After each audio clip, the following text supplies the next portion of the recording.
UGC net aspirants, मैं पूजा शर्मा आपकी UGC net mentor आपका स्वागत करती हूँ ऑन दिस प्लेटफॉर्म। यहाँ पर जैसा कि 18 जून को आपका यूजीसी नेट जून 2024 का एग्जाम हुआ था, उसके तुरंत बाद 19 जून को रात को 10 बजे जो है यहाँ आपके नोटिफिकेशन आ गया था, ट्वीट आ गया था दैट एग्जाम जो है लीक होने की वजह से कैंसिल कर दिया गया है। लेकिन काफी कुछ जद्दोजहद यहाँ पर हुई है। कुछ दिनों पहले ही सीबीआई जो है उन्होंने अनाउंस किया है कि पेपर एक्चुअल में लीक हुआ ही नहीं था। अब बात आती है, जब सीबीआई के अंडर ये केस गया और सीबीआई ने जो है इस पे अपना अनाउंसमेंट दिया दैट कि पेपर लीक ही नहीं हुआ, तो कंसर्न हमारा ये भी है कि जब पेपर लीक ही नहीं हुआ है तो यहाँ पर री एग्जाम किस बात का। जब लीक नहीं हुआ है तो हमारा पहला एग्जाम जो था वो भी ठीक है, बट री एग्जाम किस चीज के लिए हम यहाँ पर कर रहे हैं। तो उसी पॉइंट को लेते हुए यहाँ पर सुप्रीम कोर्ट के अंदर एक याचिका जो है दायर की गई है। कह लीजिए यूजीसी नेट की दोबारा परीक्षा जो है उस पर क्या रोक लगेगी। सुप्रीम कोर्ट जो है यहाँ पे उसमें एक प्ली जो है फाइल हुई है। अब उस प्ली के अंदर जो है क्या फाइल हुआ है एक बार इसे देख लेते हैं।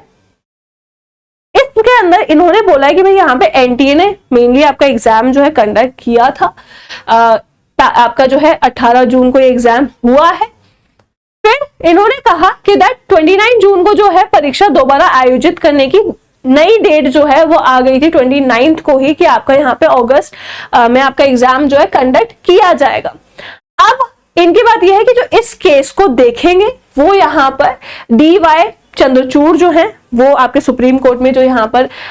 प्रधान न्यायाधीश है वो इसको देखेंगे। न्यायमूर्ति JB पारदीवाला जो है इसको देखेंगे और न्यायमूर्ति मनोज मिश्रा जी जो है वो इस बेंच में जो है बैठेंगे। यहाँ इनका कहना है कि इसकी सुनवाई जो है आपकी मंडे को होने वाली है, सोमवार को इसकी सुनवाई होगी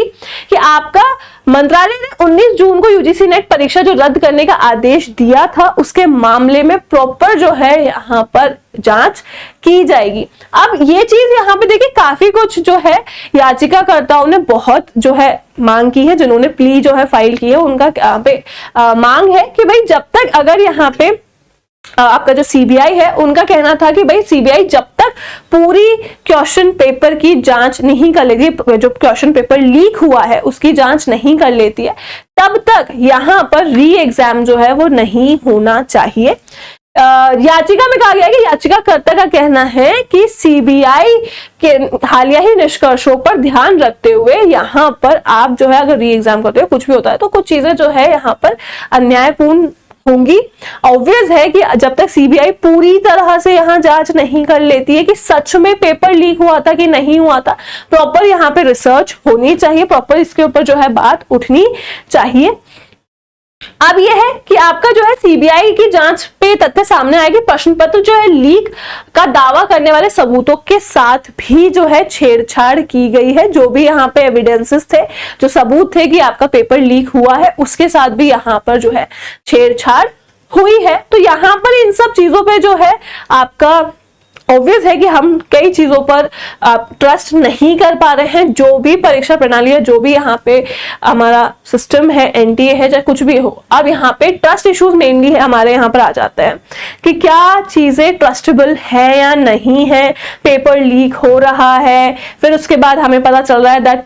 पेपर लीक ही नहीं हुआ, देन हमें पता चल रहा है कि जो भी एविडेंसेस थे, जो भी सबूत थे, उनके साथ यहाँ छेड़छाड़ हुई है। तो ये सारी चीजें हमें जो है सुनने को मिल रही है। इन्हीं चीजों को ध्यान में रखते हुए जो है याचिका यहाँ पर दाखिल मतलब की गई है और इनका मेनली कहना भी है कि दैट आपका री एग्जाम, ऑब्वियस है कि री एग्जाम बहुत सारे बच्चों के लिए यहाँ पर एंजाइटी भरा, डिप्रेशन भरा हो सकता है, क्योंकि देखिए एक बार आपने मेहनत की है, आपने एग्जाम दिया है, उसके बाद दोबारा उसी चीज के लिए आप जो है मेहनत कर रहे हो सकता है कई बच्चे ऐसे हैं जिनका प्रॉपर था कि भाई हमें तो JRF यहाँ पे निकालना है, हमारा यहाँ प्रॉपर नेट या JRF हो सकता है, वो एक एम के साथ एग्जाम देने गए थे, उन्होंने वैसे ही एग्जाम दिया भी है। लेकिन ये जितनी भी चीजें चल रही है उनसे उनको लेकर री एग्जाम को लेकर भी बच्चे जो हैं काफी ज्यादा भी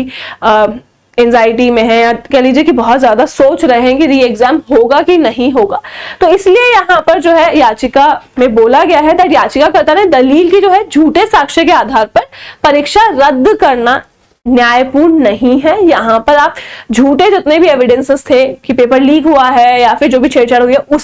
उनके ऊपर आप बस ये कह दो कि री एग्जाम होगा। तो अगर आपके पास एविडेंस सही नहीं थे, झूठे थे, और तब भी आप री एग्जाम ले रहे हो तो दैट इज नॉट, यहाँ पे आपका कह लीजिए कि सही नहीं है। अगर एविडेंसेस सही थे ही नहीं, आपके पास यह सबूत ही नहीं है कि आपका जो पेपर लीक हुआ है सब चीजें गलत थी, तो यहाँ री एग्जाम होने का भी कोई कह लीजिए मतलब नहीं बनता है। तो ये चीज मेनली आपका जो है याचिका जो है आपकी मांग की गई है और ये आपका यहाँ पे सुप्रीम कोर्ट में याचिका दर्ज की जाएगी और उसके लिए जो बेंच में बैठे हैं वो मैंने आपको यहाँ पे बताया हुआ है। होप कि यहाँ पर जो भी चीजें हो वो स्टूडेंट्स के उनके कह लीजिए कि उनके लिए हो, उनके पॉजिटिव चीज के लिए हो। चाहे वो री एग्जाम, अगर आप यहाँ पे री एग्जाम ले रहे हैं तो प्रॉपर तरीके से या तो आपने प्रॉपर एविडेंसेस वगैरह आपके हो कि हाँ ये पेपर लीक हुआ था तभी एग्जाम हो, नहीं तो बच्चों के फ्यूचर के साथ में यहाँ कोई भी जो है खेल नहीं खेला जाए। बच्चों ने मेहनत की है, एक बार उन्होंने एग्जाम दिया है, अगर लगता है तो उस हिसाब से आपका जो भी है, जैसे इस याचिका के अंदर यही है कि आप अगर एविडेंसेस गलत थे तो आप जो है री एग्जाम को होल्ड कर दें, आप जो है री एग्जाम नहीं होना चाहिए। तो फिलहाल इस याचिका के अकॉर्डिंग जो है, इस प्ली के अकॉर्डिंग जो आपका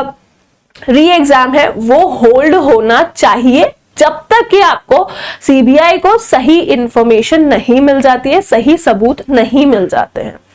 तो आई होप कि ये इंफॉर्मेशन आपके लिए बहुत ज्यादा इंपॉर्टेंट होगी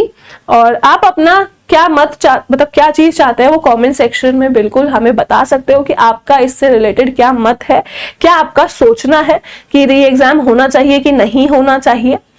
तो चलिए मिलते हैं फिर नेक्स्ट सेशन में, नेक्स्ट किसी